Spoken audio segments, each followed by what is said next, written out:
Okay, today we're going to have a look at probably one of the most famous magical workings of our modern era, the Babalon Working. And if you are new to this channel, welcome. I'm Lee Johnson and I'll be taking you through all of this. But first, let me just show you my Patreon. Join me over on Patreon, where you will find all of my books, services and courses in the shop, blog posts, and the various tiers which you can explore. You can get magical training in the Temple of the Horned Serpent First Degree, and joining as a free member gets you started with that, or explore the Magical Journal and the Egregore Project. Hope to see you there. Today we are going to investigate the origins, execution and the aftermath of the Babalon Working, situating it within the broader context of Thelemic magic and Western esoteric traditions. The philosophy of Thelema, established by Aleister Crowley in the early 20th century, is rooted in the idea of discovering and pursuing one's true will. This doctrine is encapsulated in the central tenet, "Do what thou wilt shall be the whole of the law." To fully understand the Babalon Working, it is crucial to delve into the key elements of Thelemic philosophy and how they frame the practice of ritual magic. At the heart of Thelema is the Book of the Law, Liber al-Vel Legis, a text that Crowley claimed to have received through supernatural means in Cairo in 1904. The book consists of 3 chapters, each purportedly dictated by a different proto-human intelligence: Nuit, Hadit, and Ra-Huaquit. Nuit represents the infinite expanse of the cosmos. Hadit symbolizes the point of view of the individual, and Ra-Huaquit, the child of their union, embodies the new aeon of Horus. Central to Thelema is the concept of true will, which refers to the unique, authentic path or purpose of an individual. Crowley taught that discovering and aligning with one's true will is the key to spiritual fulfillment and success. This idea goes beyond mere personal desire, suggesting that we have a deeper purpose which each individual must uncover. Crowley believed that human history could be divided into eons, each governed by different spiritual principles. The Aeon of Horus, which began in the early 20th century, according to Crowley, is characterized by the principles of Thelema, which are individualism, self-discovery, and the rejection of outdated moral and religious constraints. This eon follows the eon of Osiris, marked by patriarchal religious structures and the suppression of the individual in favor of collective salvation. Ritual magic is a core practice in Thelema. Crowley defined magic as the science and art of causing change to occur in conformity with the will. This includes not only ceremonial rituals, but also any acts of intentional transformation, whether material, psychological, or spiritual. Key rituals in Thelema include the Gnostic Mass, the invocation of the Holy Guardian Angel, and the rituals outlined in Crowley's book, Magic in Theory and Practice. Babalon, often depicted as the Scarlet Woman, is a central figure in the Thelemic worldview. She embodies the liberated, sexual, and powerful aspects of the divine feminine, standing in contrast to traditional patriarchal representations of womanhood. Babalon is portrayed as a divine harlot, a powerful and unrestrained force of nature. She represents the union of opposites, combining purity and impurity, sanctity and profanity. Her role in Thelema is to break down the barriers imposed by societal norms and moral restrictions, enabling the true expression of individual will and desire. In Thelemic practice, the Scarlet Woman is an earthly avatar of Babalon, a human vessel through whom Babylon's energies can be manifested. Crowley often identified his female companions as Scarlet Woman, or Scarlet Women, believing they could channel the divine feminine force. The Scarlet Woman is seen as a catalyst for spiritual transformation, embodying the principles of freedom, ecstasy, and passionate love. Babalon is often depicted riding the beast, a symbol of untamed primal energy. The imagery is drawn from the biblical book of Revelation, where the whore of Babylon, with the Y, rides a seven-headed beast. In Thelemic, this symbolizes the harmonious union of opposites, the divine feminine being Babylon, and the raw, unrestrained masculine being the beast. Babalon plays a significant role in various Thelemic rituals and invocations. For instance, in the Gnostic Mass, she is invoked as part of the Eucharist rite, symbolizing the sanctification of the flesh and the celebration of sexual union as a path to spiritual enlightenment. In the context of the Babalon Working, Parsons and Hubbard sought to bring forth a physical manifestation of Babylon, aiming to embody her transformative and liberating energies. Babylon's place in Thelemic cosmology is interconnected with other deities such as Nuit and Hadit. Nuit represents the overarching cosmic principle, while Hadit embodies the individual's core essence. Babylon, as the active, dynamic force, bridges these aspects, facilitating the individual's journey towards self-realization and union with the divine. This trinity reflects the Thelemic understanding of the cosmos as a dynamic interplay of forces, with Babylon serving as a key mediator in this process. So let's have a closer look at the actual people who were involved in this particular working.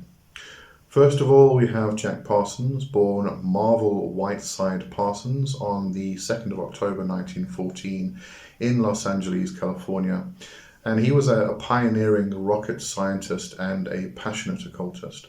His dual identity as a key figure in the development of rocket propulsion and a dedicated follower of Aleister Crowley's Thelema presents a very interesting study of the intersection between science and occultism. Parsons' early fascination with science fiction and rocketry led him to pursue a career in aerospace engineering. Despite lacking formal education in the field, his innate talent and relentless curiosity propelled him to co-found the Jet Propulsion Laboratory, or the JPL, and the Aerojet Engineering Corporation. His contributions to the development of solid rocket fuel were instrumental in advancing the United States rocket technology during World War II.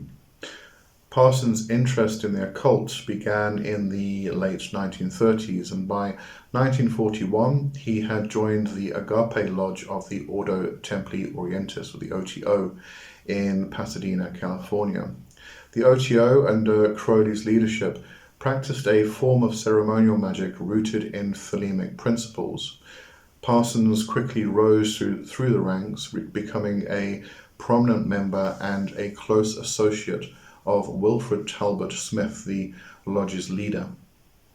Parsons' correspondence with Aleister Crowley reveals a deep admiration for the British occultist.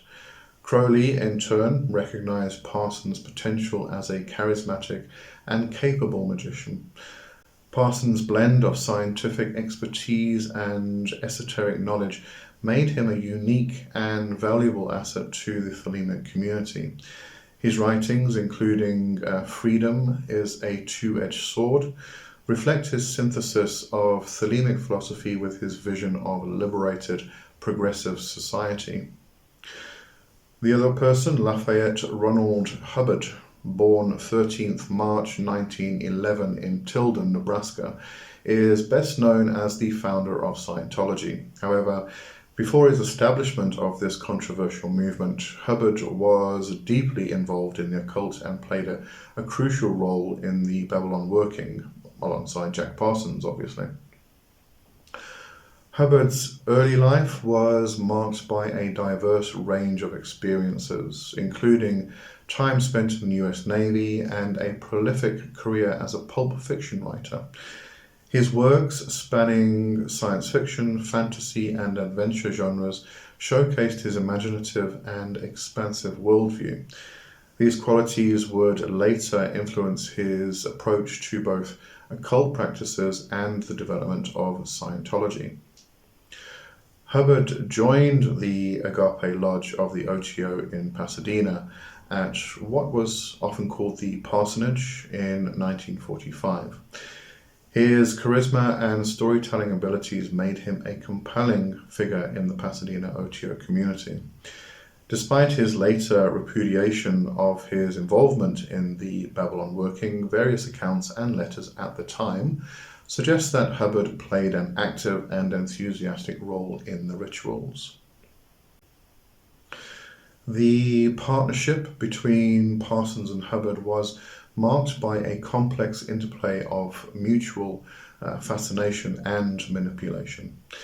Parsons saw in Hubbard a potential magical partner who could help him realize his esoteric ambitions. Hubbard, on the other hand, viewed Parsons' wealth and influence as opportunities for personal gain. Despite these underlying tensions, the two men embarked on the Babalon Working with a shared sense of purpose and adventure. The collaboration between Jack Parsons and L. Ron Hubbard in the Babalon Working clearly displays the connection of ambition, creativity, and esotericism. The partnership was driven by a combination of Parsons' deep-seated desire to manifest Babalon and Hubbard's opportunistic yet earnest involvement in occult practices. Parsons and Hubbard were united by their belief in the transformative potential of the Babalon Working. Parsons sought to bring forth a new eon characterized by the principles of Thelemic, while Hubbard was intrigued by the possibilities of magical practice.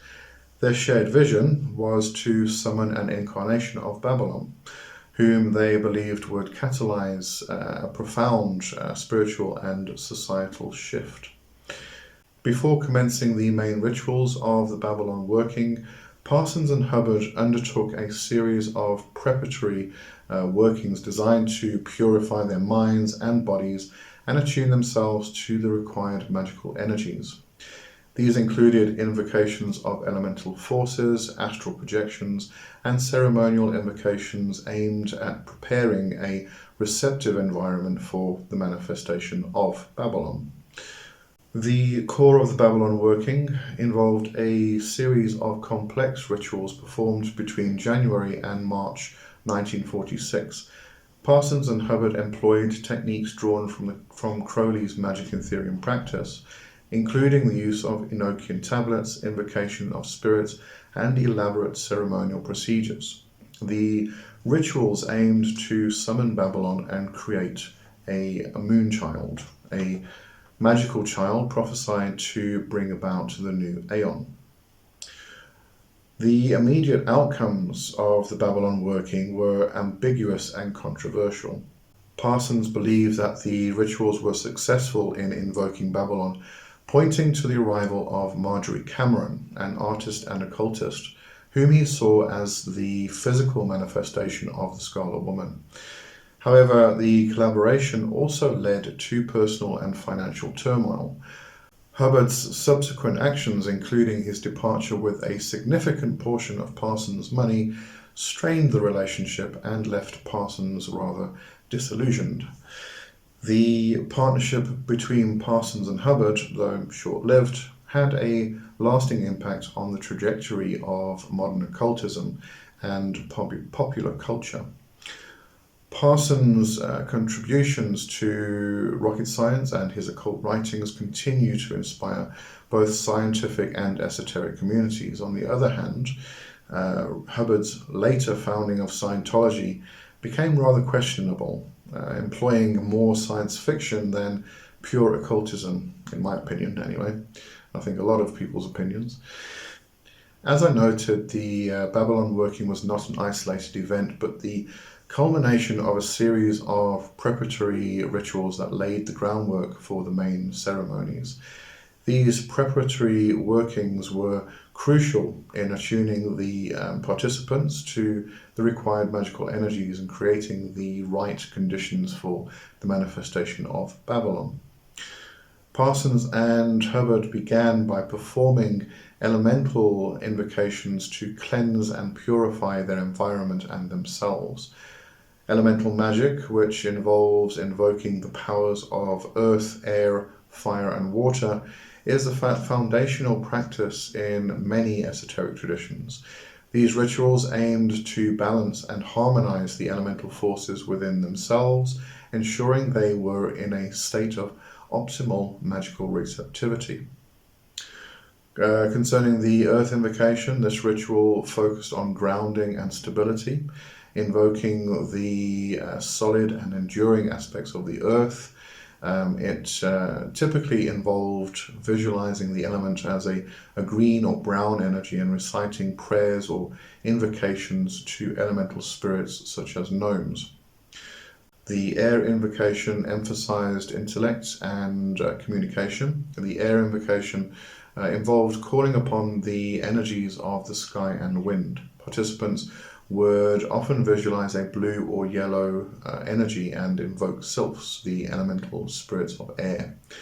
Regarding the fire invocation, this was associated with passion, will, and transformation, and required the magicians to connect with the energies of flame and heat. This ritual involved visualizing red or orange energy and calling upon salamanders, the spirits of fire. And the water invocation is focused on emotions and intuition, and involved summoning the energies of lakes, rivers, and oceans. The participants would typically visualize a blue or green energy and invoke undines, the spirits of water. To further prepare for the main workings, Parsons and Hubbard performed a series of banishing rituals. In this instance, and for this purpose, these rituals are designed to cleanse the ritual space of any unwanted influences or residual energies, creating a purified environment conducive to magical work. The most commonly used banishing ritual in Western ceremonial magic is the Lesser Banishing Ritual of the Pentagram, or the LBRP. This ritual involves drawing pentagrams in the air at each cardinal direction while invoking divine names. The LBRP serves to clear the space of negative energies and establish a protective boundary around the ritual space itself. Parsons and Hubbard also engaged in astral projections and path workings as part of their preparatory practices.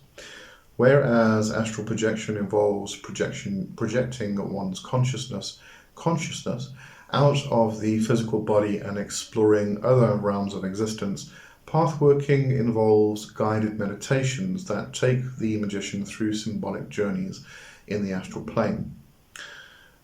These techniques often include relaxation, or regarding astral projection techniques anyway, often include relaxation, exercises, visualization, and the use of mantras or rhythmic breathing to induce an out-of-body experience. During these sessions, Parsons and Hubbard would explore the astral plane, seeking guidance and insight from spiritual entities. These guided meditations involved visualizing journeys through symbolic landscapes, such as the Kabbalistic Tree of Life or the tarot cards. Each path working is designed to impart specific spiritual lessons or insights, aiding the magician in their overall magical development. The main phase of the Babalon working took place over several weeks in early 1946. The series of rituals aimed to summon Babylon into physical manifestation. The workings were documented meticulously by Parsons in his magical diaries, providing a detailed account of the rituals and their perceived outcomes. The rituals of the Babalon working were naturally influenced by the teachings of Aleister Crowley and the ceremonial practices of the OTO. They incorporated Elements of Enochian magic, an esoteric system developed by John Dee and Edward Kelly in the 16th century, as well as traditional Thelemic invocations and ceremonial procedures. Each ritual session began with opening invocations to establish the sacred space and call upon the necessary deities and spirits. These invocations often included prayers to Nuit Hadit and Ra-Huakuit, as well as Babylon herself. The use of Enochian calls or invocations in the angelic language revealed to Dee and Kelly was a central component of the workings. These calls were intended to open the gates to other dimensions and summon powerful spiritual entities. Parsons and Hubbard employed complex visualizations and the use of sigils or symbolic representations of desired outcomes. Sigils were charged with magical intent and used as a focal point during the rituals themselves. A key component of the Babalon working was the use of sex magic, a practice involving the use of sexual energy to achieve magical goals. Parsons and Hubbard believed that sexual energy was a potent force that could be harnessed to manifest Babylon. The main phase of the Babalon working consisted of several key rituals and significant events, each designed to progressively build up the magical energy and bring about the desired manifestation. Repeating and intensifying the elemental invocations from the preparatory phase, these rituals aimed to fully align the participants with the elemental forces, preparing them for the more intense workings to follow. Parsons and Hubbard performed rituals to summon and invoke spiritual guardians and protectors. These entities were believed to aid and safeguard the magicians during the subsequent more perilous stages of the working itself. One of the central goals of the Babalon working, as just mentioned, was to conceive a magical child referred to as the Moon Child. This entity, prophesied in Crowley's writings, was believed to be a powerful being who would herald a new spiritual age. The rituals involved elaborate invocations, visualizations, and the use of sex magic to bring about this conception. The immediate outcomes of the Babalon working were interpreted in various ways by Jack Parsons and Hubbard. Parsons believed that the rituals were successful in summoning Babylon, as evidenced by the appearance of Marjorie Cameron, who joined him shortly after the workings. Parsons saw Cameron as the physical embodiment of Babylon and his magical partner. Parsons was convinced that Cameron was the prophesied Scarlet Woman, the earthly avatar of Babylon. Cameron herself embraced this role, participating in further magical workings with Parsons and becoming an influential figure in her own right. Parsons reported experiencing heightened states of consciousness, visionary experiences, and a sense of profound spiritual transformation following the rituals. Despite the lack of tangible evidence for the creation of a moon child, Parsons remained convinced of the success and significance of the Babalon working. The aftermath of the Babalon working had significant and far-reaching consequences for both Parsons and Hubbard, as well as for the broader esoteric community. The immediate and long-term impacts of the rituals were both personal and professional, shaping the future paths of the key participants. In the wake of the Babalon working, Parsons experienced both triumph and tragedy. His relationship with Cameron deepened, and they continued to work together on various magical projects. However, Parsons also faced financial difficulties and professional setbacks. His involvement with Hubbard led to a complicated legal dispute over financial investments and personal betrayals. Following the completion of the Babalon Working, Hubbard distanced himself from Parsons and the occult community. He went on to establish Scientology, a movement that drew upon some of the psychological and spiritual insights he had explored during his time with Parsons. Hubbard's later denial of his involvement in the Babalon Working did little to diminish the controversy and intrigue surrounding his earlier cult activities. The Babalon Working had a lasting impact on the Thelemic and broader occult communities. Parsons' bold and innovative approach to ritual magic inspired many contemporary and future practitioners. His writings, particularly those documenting the Babalon Working, became influential texts within the Thelemic tradition. Parsons' integration of scientific principles with esoteric practices provided a compelling model for modern Thelemic magic. His emphasis on the transformative potential of ritual and the power of the individual still resonates with many practitioners today. The Babalon Working also generated significant controversy and criticism. Some in the occult community questioned the legitimacy and efficacy of the rituals, while others were scandalized by the use of sex magic and the perceived moral transgressions involved. Despite this, the working remains a subject of fascination and debate. The legacy of the Babalon Working extends beyond the immediate participants and their contemporaries. It continues to influence modern occultism, inspiring new generations of magicians and esoteric practitioners. Parsons is remembered as a visionary who bridged the worlds of science and magic. His contributions to both rocket science and occultism are celebrated, and his life story serves as a testament to the transformative power of pursuing one's true will. The Babalon Working has been referenced and reinterpreted in various cultural contexts, including literature, film, and art.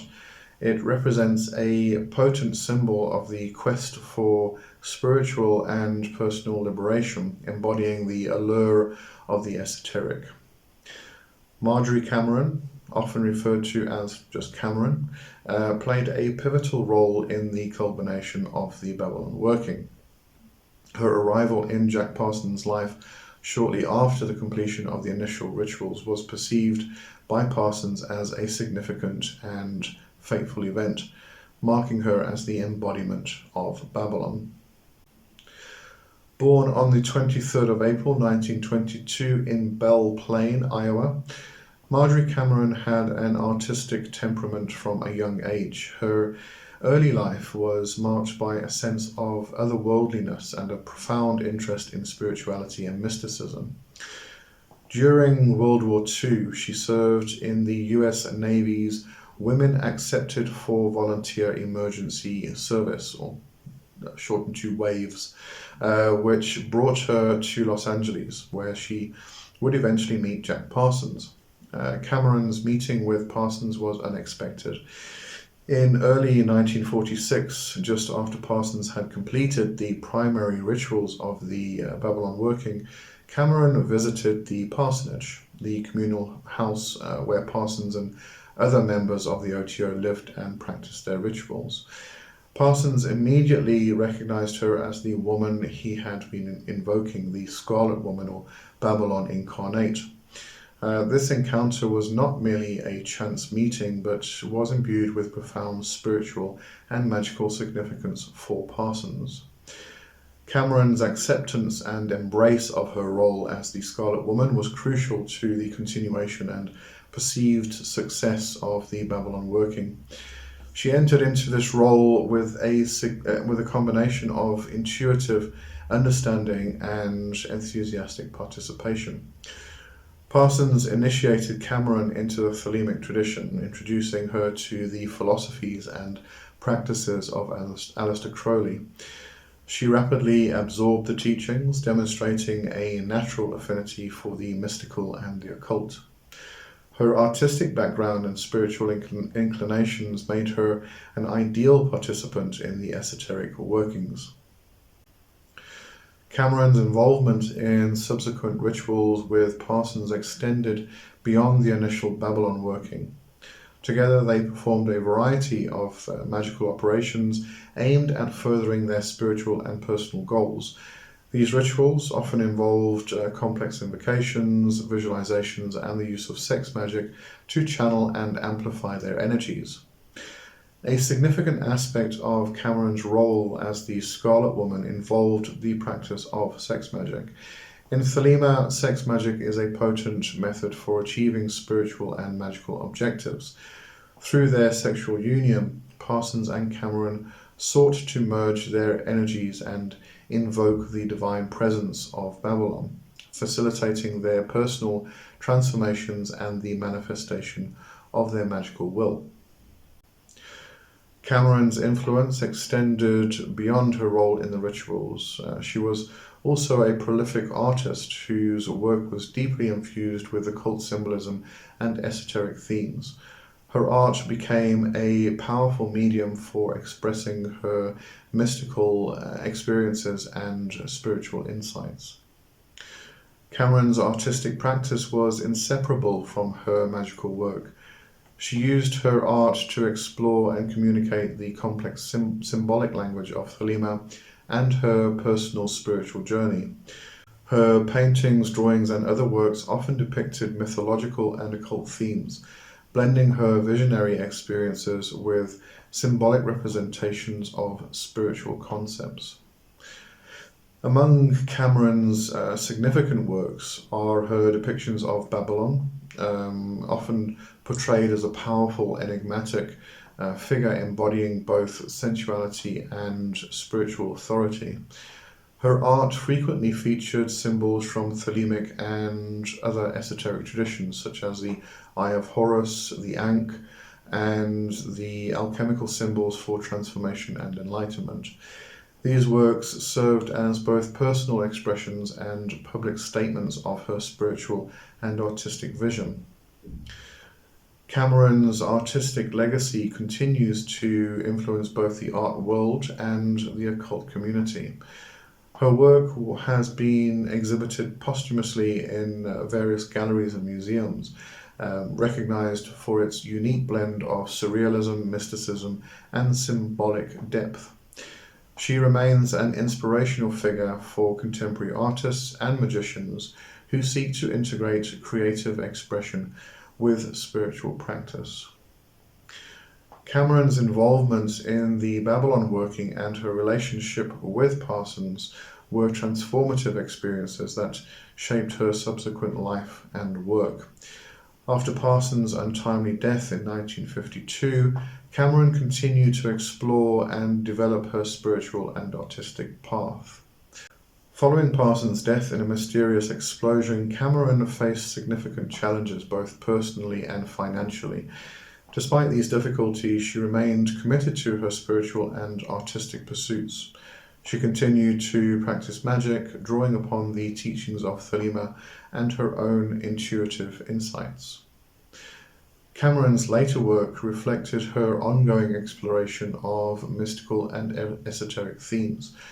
She became involved in various occult circles and maintained correspondence with other prominent figures in the magical community. Her art evolved and incorporated a broader range of spiritual influences, blending Eastern and Western mystical traditions. In the years following her death in 1995, Cameron's contributions to both art and occultism have gained increasing recognition.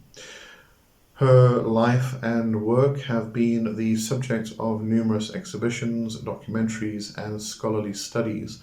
She is celebrated as a pioneering artist and a powerful figure in the history of modern occultism.